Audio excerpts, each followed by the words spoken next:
Merhaba arkadaşlar, kanalıma hoş geldiniz. Bugün harika bir model başlayacağız. Modelimde kullanacağım ip şöyle az kalın bir ip. Şöyle göstereyim. Şişlerim 4 numara. Dilerseniz yapım aşamalarına geçelim. Evet, ilmeklerimizi alarak başlıyoruz. Bu model için ilmek sayısı 2 ve 2'nin katları. Yani çift sayıda olması gerekiyor.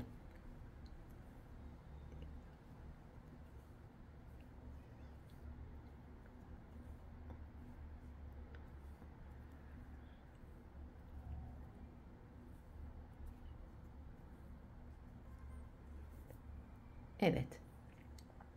2, 4, 6, 8, 10, 12, 14 ilmeğim var şişimde. 14 ilmekle modelimi anlatmaya başlıyorum. Model 4 sıradan oluşuyor. Lastik yapmayacağım için şimdi bir sıra zemin hazırlıyorum. Bütün ilmeklerimi düz örüyorum. Bakın şu şekilde ilmeklerimi düz örerek sıra sonuna kadar devam ediyorum. Bu modele dahil değil. Lastik yapmazsanız bu şekilde yapın. Eğer lastik üzerine de başlayacaksanız modelin ön yüzünde, yani örgünüzün ön yüzünde modeli kurmaya başlayabilirsiniz. Evet, ilmeklerimin tamamını düz örerek örgümün ön yüzüne geçtim. Bakın. Şimdi ön yüzündeyim. Birinci sıra ön yüzündeyiz. Kenar ilmeğinden sonra bütün ilmeklerimi düz örüyorum. Kenar ilmeğinden sonra ilmeklerimizin tamamını düz örerek sıramızı tamamlayalım.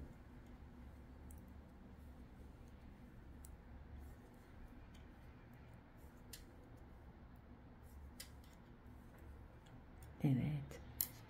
İkinci sıra arka yüzündeyim. Kenar ilmeğinden sonra bütün ilmeklerimi ters örüyorum. Birinci sıra ön yüzünde düz, ikinci sıra arka yüzünde ters örerek sıramızı tamamlayalım.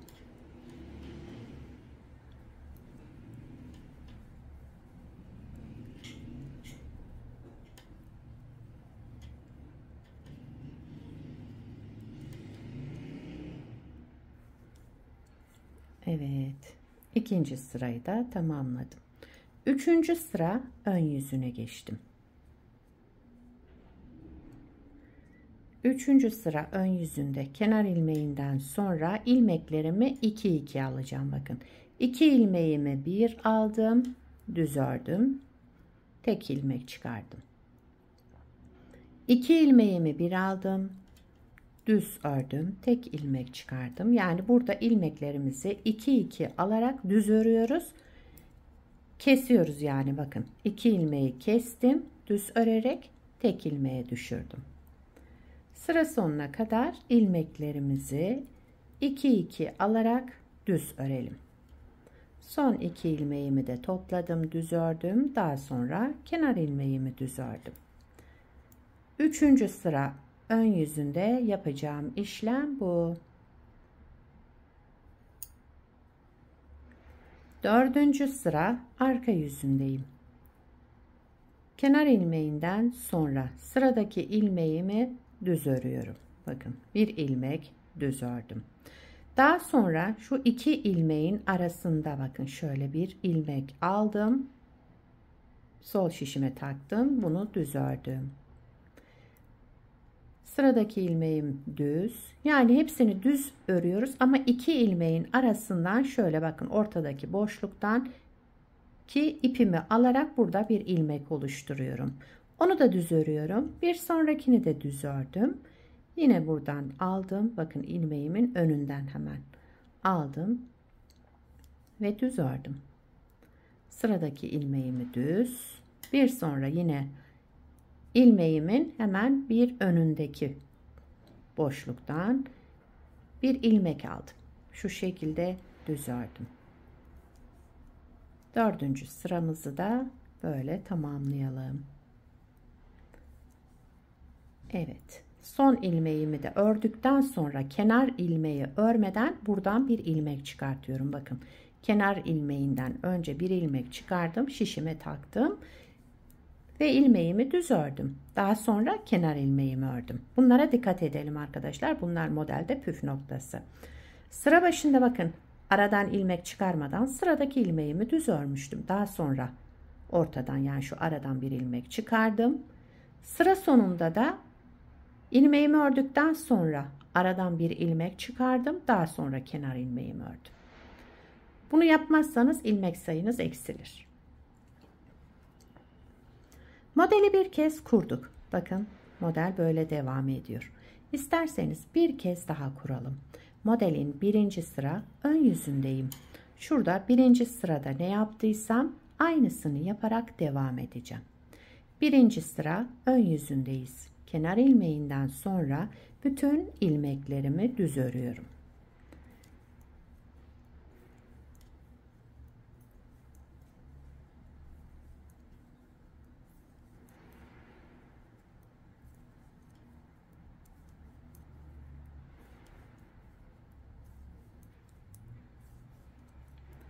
Kenar ilmeğimi de düz ördüm. Birinci sırayı düz örerek tamamladım. İkinci sıra arka yüzündeyim. İlmeklerimin tamamını ters örüyorum.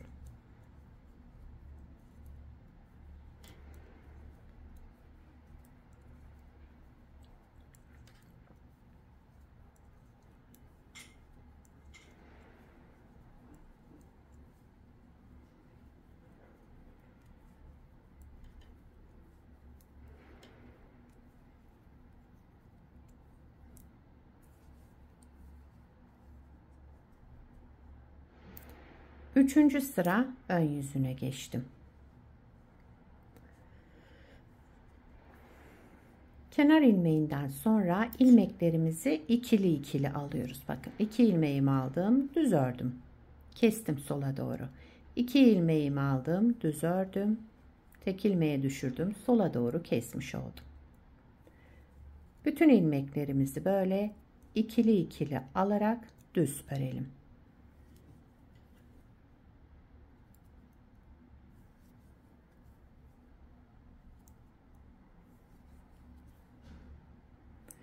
Kenar ilmeğimi de düz örüyorum. Bakın ilmeklerimizi burada eksilttik. 2 2 alarak düz ördük.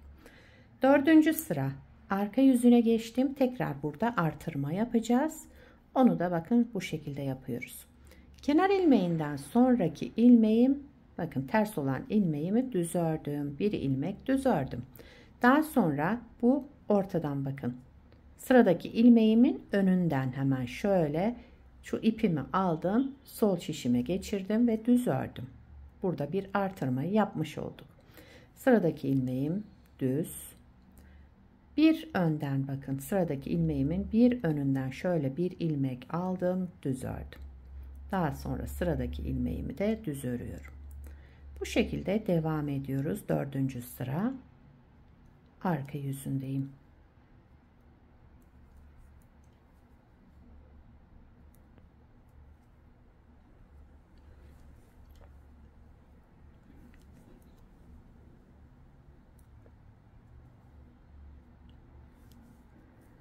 Evet, son ilmeğimi de düz ördükten sonra burada ilmek çıkarmayı unutmayın. Bakın ilmeğimden sonra şu aradan kenar ilmeğinin bir önünden ilmek çıkardım, sol şişime taktım ve bunu düz ördüm. Daha sonra kenar ilmeğimi ördüm. Burayı unutmayalım. Şu şekilde dördüncü sıramı da tamamladım. Modeli 2 kez kurduk. Bakın model böyle devam edecek. Hep bu 4 sıranın tekrarından oluşacak. Güzel ve kolay modellerden. Şöyle bir parçada daha önce hazırladım. Şöyle göstereyim. Aynı ipi kullandım. Aynı kalınlıkta şişle yaptım. Model böyle devam ediyor. Gördüğünüz gibi gayet güzel. Şöyle düzgün duran modellerden. Bunu da beraber başladığımız gibi yaptım. Aynı şekilde ilmeklerimi çıkardıktan sonra bir sıra düz ördüm. Ön yüzüne geçince modeli kurmaya başladım. Model böyle devam ediyor. Modelin arka yüzü de şöyle.